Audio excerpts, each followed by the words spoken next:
Welcome back to The Real Story. So as the presidential candidates work to rack up delegates in the upcoming South Carolina primary and beyond, growing concern now that because there are still so many candidates in the race that no one candidate will have enough delegates once the presidential contests end. And that could lead to a brokered convention. Let's take a look at the delegate count so far. Remember, candidate needs 1,237 delegates to clinch the nomination, but after two contests, Donald Trump is in the lead. 17 delegates. Senators Cruz and Rubio are next, with the rest of the pack in the single digits. Joining me now, Governor Mike Leavitt, former governor of Utah and former advisor to Governor Mitt Romney's 2012 presidential campaign. Governor, great to have you on The Real Story. You sort of floated this idea of a potential brokered convention. Why?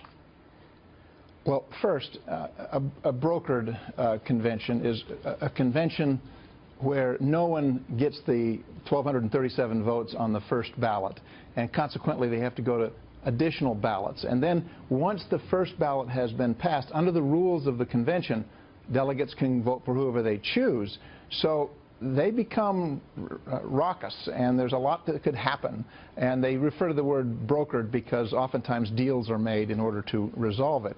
But the dilemma here, as you point out, is that with a number of candidates, and if no one gets 1,237, we could see the first so-called brokered convention in almost 50 years. Would that be good or bad for the Republican Party?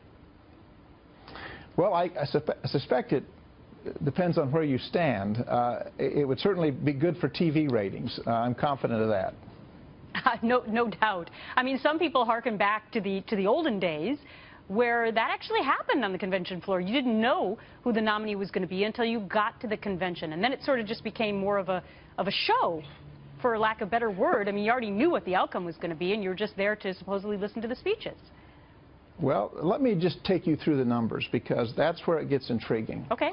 As you pointed out, the delegates are provided to the candidates proportionately. At least 60% of them are. There's a handful of states that are winner take all. Right. By the calculations that I have done, if a candidate were to win, to get more than 41% on the popular vote in all of the states, and if they were to win every state that is winner take all, they could get to 1,237.